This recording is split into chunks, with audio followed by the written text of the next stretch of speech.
निर्जला एकादशी माता की जय। निर्जला एकादशी माता की कथा बोल रही हूँ।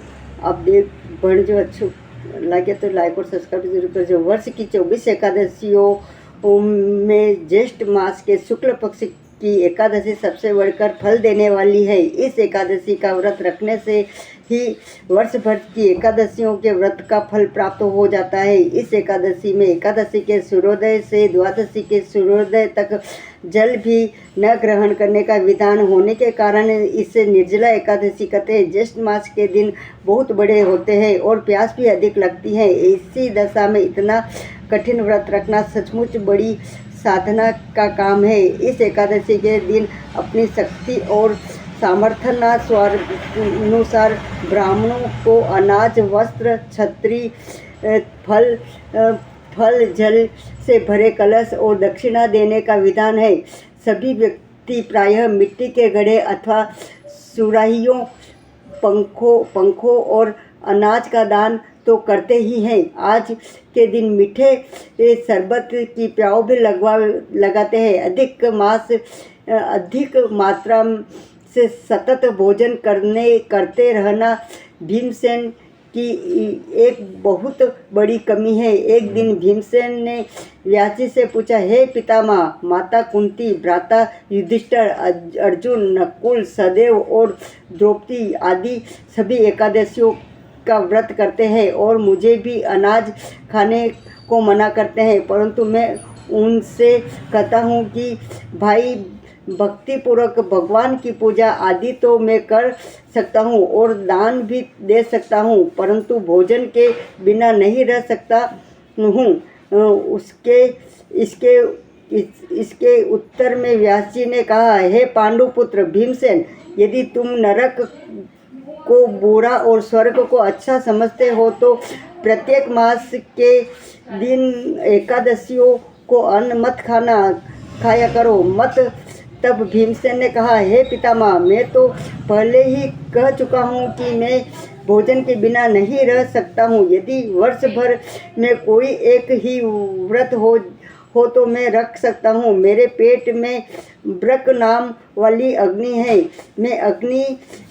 मैं अन्न के भोजन बिना पूरा उपवास तो क्या एक समय भी बिना भोजन किए नहीं रह सकता हूँ। अतः आप मुझको ऐसा कोई व्रत बतलाइए जो वर्ष भर में केवल एक बार ही करना पड़े और मुझको स्वर्ग की प्राप्ति हो जाए। श्री व्यास जी ने कहा, हे पुत्र, बड़े बड़े ऋषियों ने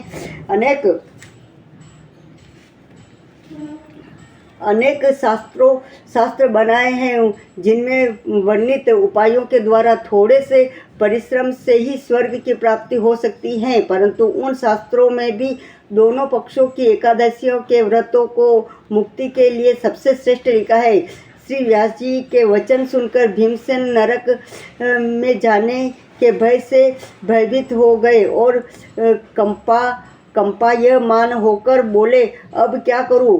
एक मास में 2 व्रत तो मैं कर नहीं सकता हाँ, वर्ष की एक व्रत करने का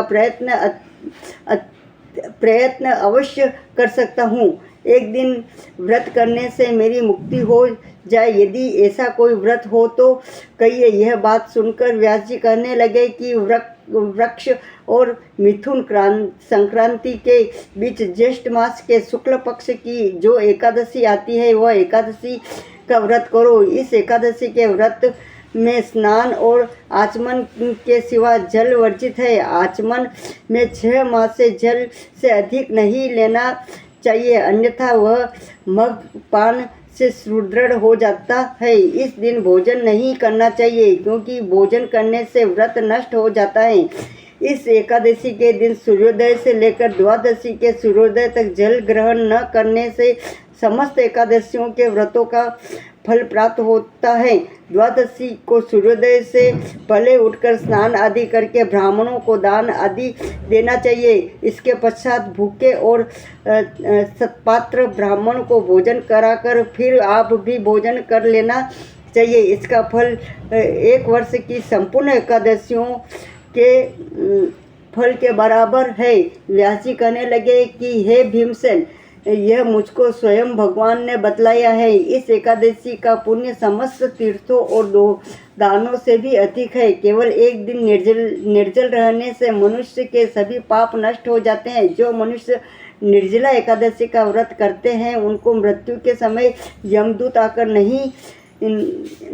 आकर नहीं घेरते, वरन भगवान के पार्षद उसको पुष्पक विमान में बिठाकर स्वर्ग को ले जाते हैं। अतः संसार में सबसे श्रेष्ठ व्रत निर्जला एकादशी का व्रत है। इसलिए यत्न के साथ इस व्रत को अवश्य करना चाहिए। इस दिन ओम नमो भगवते वासुदेवाय मंत्र का जप करना चाहिए और गो का दान भी करना चाहिए। व्यास जी की आज्ञा अनुसार भीमसेन इस व्रत को किया था, इसलिए इस एकादशी को भीमसेन या पांडव एकादशी भी कहते हैं। निर्जला व्रत वाले दिन प्रातः काल भगवान का पूजन करके यह प्रार्थना करें कि हे भगवान, आज मैं श्रद्धापूर्वक निर्जला व्रत रखकर दूसरे दिन भोजन करूंगा। अतः आपकी कृपा से मेरे सब पाप नष्ट हो जाएंगे।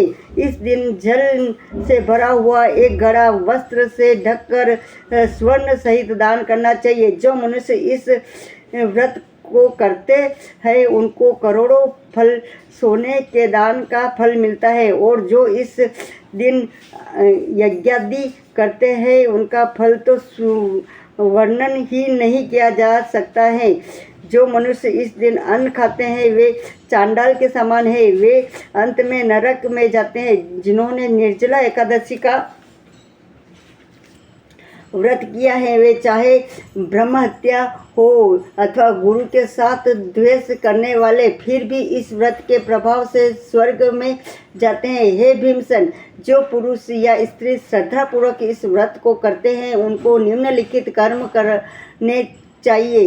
प्रथम भगवान का पूजन, फिर गोदान, ब्राह्मणों को मिष्टान व दक्षिणा देनी चाहिए तथा जल से भरे कलश का दान अवश्य करना चाहिए। निर्जला के दिन अन्न, वस्त्र, पात्र, उपानह, जूती आदि का दान भी करना चाहिए। जो मनुष्य भक्तिपूर्वक इस कथा को पढ़ते या सुनते हैं उनको निश्चित ही स्वर्ग की प्राप्ति होती है। श्री एकादशी माता की जय।